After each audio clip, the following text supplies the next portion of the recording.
ಶ್ರೀ ದೊಡ್ಡ ಬಸವೇಶ್ವರ ದೇವಸ್ಥಾನ ಕುರುಗೋಡು. ಸ್ಥಳ ಪ್ಲೇಸ್ ಕುರುಗೋಡು ಕರ್ನಾಟಕ ರಾಜ್ಯದ ಬಳ್ಳಾರಿ ಜಿಲ್ಲೆಯ ಹೊಸ ತಾಲೂಕು ಕೇಂದ್ರವಾಗಿದೆ.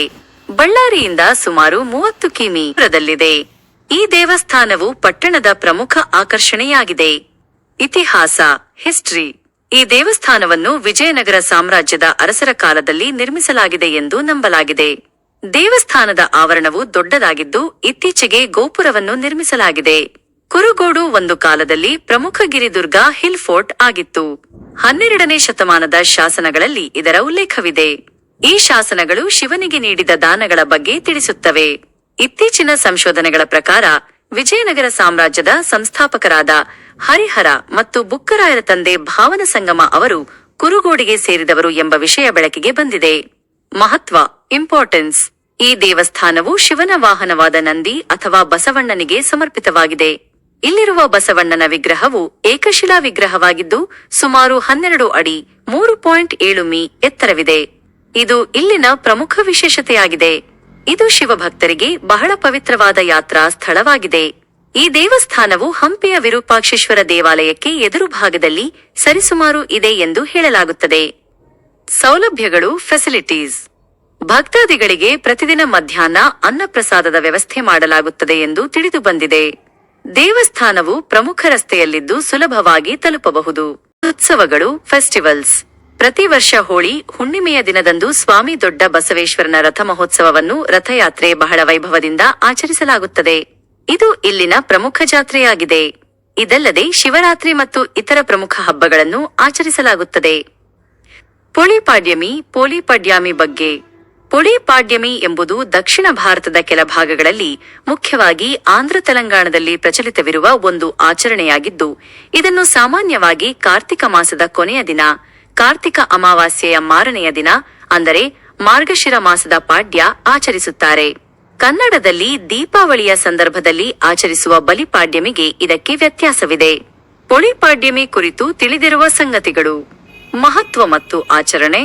ಕಾರ್ತಿಕ ಮಾಸದ ಕೊನೆ ಇದು ಕಾರ್ತಿಕ ಮಾಸದ ಕೊನೆಯ ಹಬ್ಬವಾಗಿದ್ದು ಮಾರ್ಗಶಿರ ಮಾಸದ ಆರಂಭವನ್ನು ಸೂಚಿಸುತ್ತದೆ. ಪೊಳಿಯ ಕಥೆ ಈ ಹಬ್ಬವು ಪೊಳಿ ಎಂಬ ಮಹಿಳೆಯ ಕಥೆಗೆ ಸಂಬಂಧಿಸಿದೆ.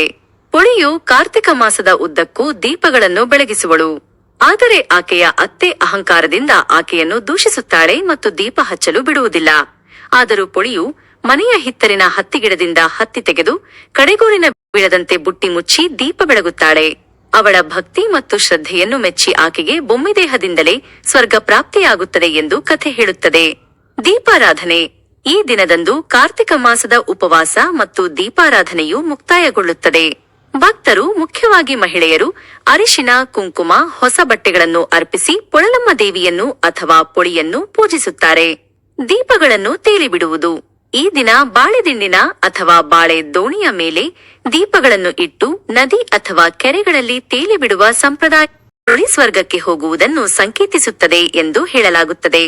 ಕಾರ್ತಿಕ ಮಾಸವು ಶಿವನಿಗೆ ಮತ್ತು ಶಿವನ ವಾಹನವಾದ ಬಸವಣ್ಣನಿಗೆ ಅತ್ಯಂತ ಪವಿತ್ರವಾದ ತಿಂಗಳು. ಆದ್ದರಿಂದ ಕುರುಗೋಡಿನ ದೊಡ್ಡ ಬಸವೇಶ್ವರ ದೇವಸ್ಥಾನದಲ್ಲಿ ಈ ಮಾಸವನ್ನು ವಿಶಿಷ್ಟ ಭಕ್ತಿ ಮತ್ತು ದೀಪೋತ್ಸವದೊಂದಿಗೆ ಆಚರಿಸಲಾಗುತ್ತದೆ. 1.